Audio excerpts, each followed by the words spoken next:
From our studios in New York, here is Jane Pauley. If you've ever dropped a fly ball in the bottom of the ninth, or a glass of wine on a first date, you know what it's like to choke under pressure. The excitement of a big moment can throw off the game of even the best athlete or lover. Why is that? And is there anything you can do about it? Tonight, Dennis Murphy with a better way to handle pressure, whatever your game. So the winning run is at second base with 2 out. It usually happens with a championship on the line. First, behind the bag, it gets through Buckner. It makes heroes goats. The Mets win it. And comes with its own internationally recognized symbol of humiliation. It's the choke, the cruelest word in sports.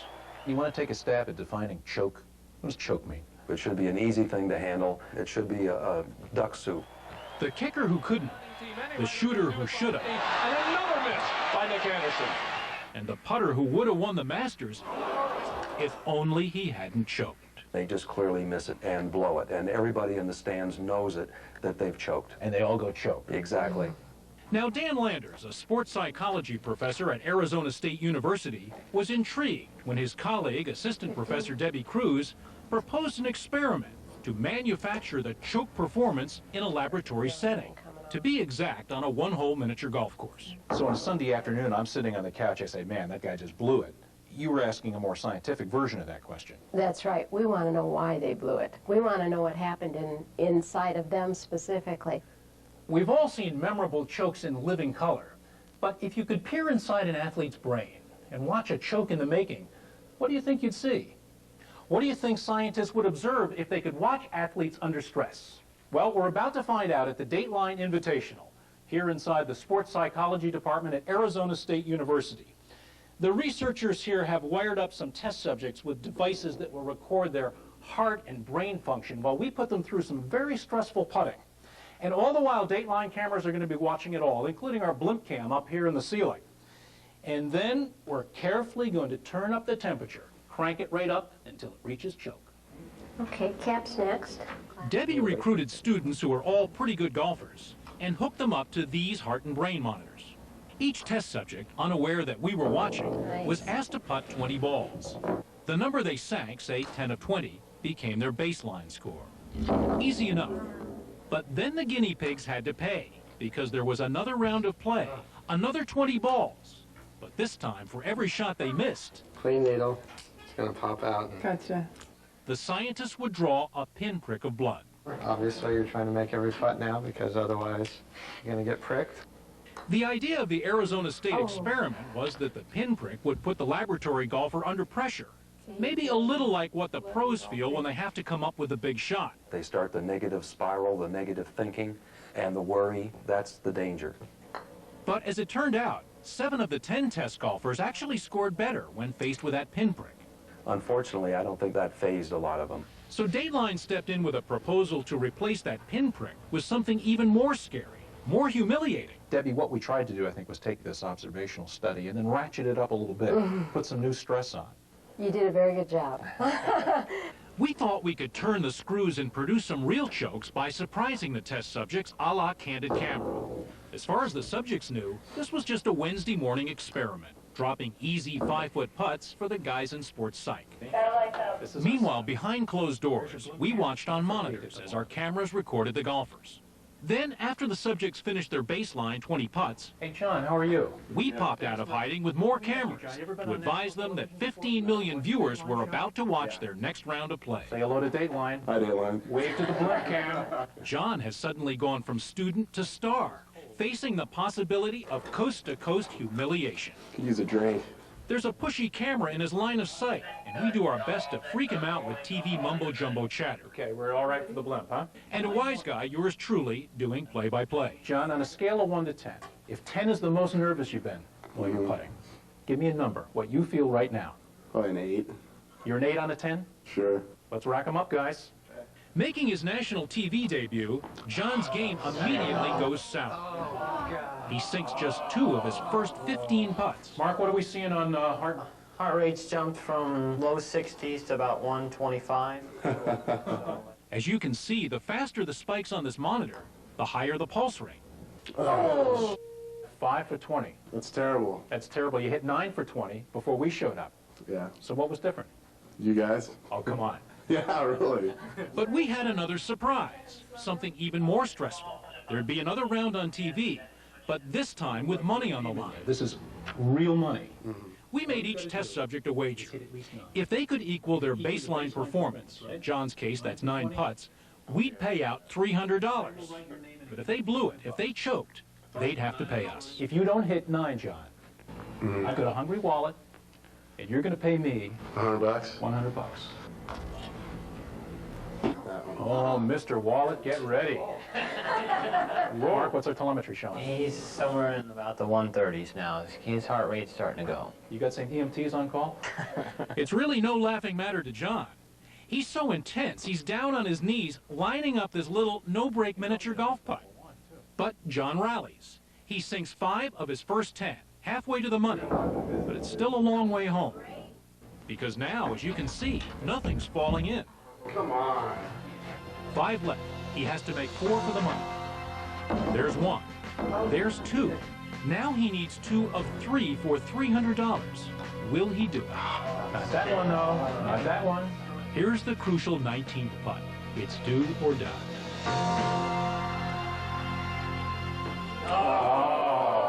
Whoa. What cratered for you, do you think? The pressure, all these people. Is it what we call, John, the old Choke? choke? Sure. Did you feel it? I mean, physiologically, could you Yeah, feel? my knees were shaking. And it wasn't just the knees. The scientists could spot a panicky putter from brain waves.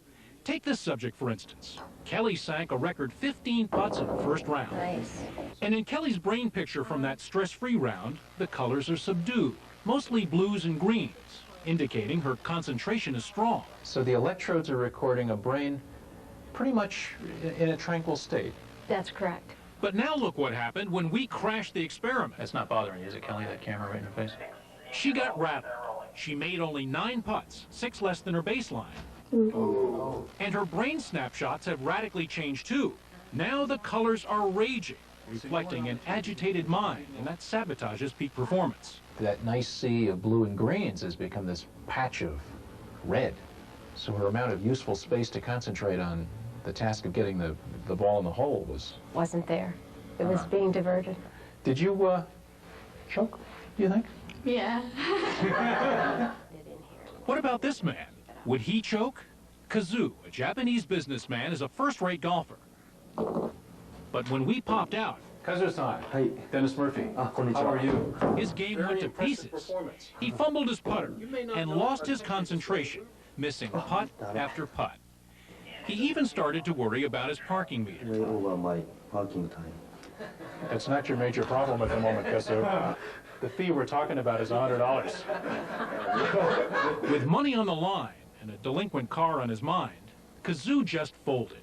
He made only 7 putts, and this was after he sunk a record 15 before we showed up. He blames the cameras and the gallery. And you talk a lot. That's I am ready. Here's Stormy, who made 11 putts in her baseline round. We wondered, would she have what it takes to overcome the pressure? Get there. Not likely. She sank only 3 of her first 10. Now, to win the money, she needs to drop 8 of her next 10 shots, a monumental task, made even harder by her pounding pulse rate. Once in the 70s, now hitting 115. 115. Really? Yeah. No pressure. But she laughed off the pressure and went on a clutch run. She sinks 6 in a row. 4 opportunities. If you can sink 2 of 4, 50% Just like I of did your... last time. Now there's a bit of verbal reassurance, the very technique that this psychology major had been taught in class. And that's not one of them. Putt number 18. There's one of them. 2 putts left. Heart rate nearly doubled. It's $300 on the line. And we're making it tougher with more inane TV talk. You having trouble with the audio 2 signal? Can you fix it? Y'all okay? All right. Where's her concentration now? On us or on her shot? It's not going to get there. It's not going to be that one. Which takes us in the world of sports to one shot on which everything is riding.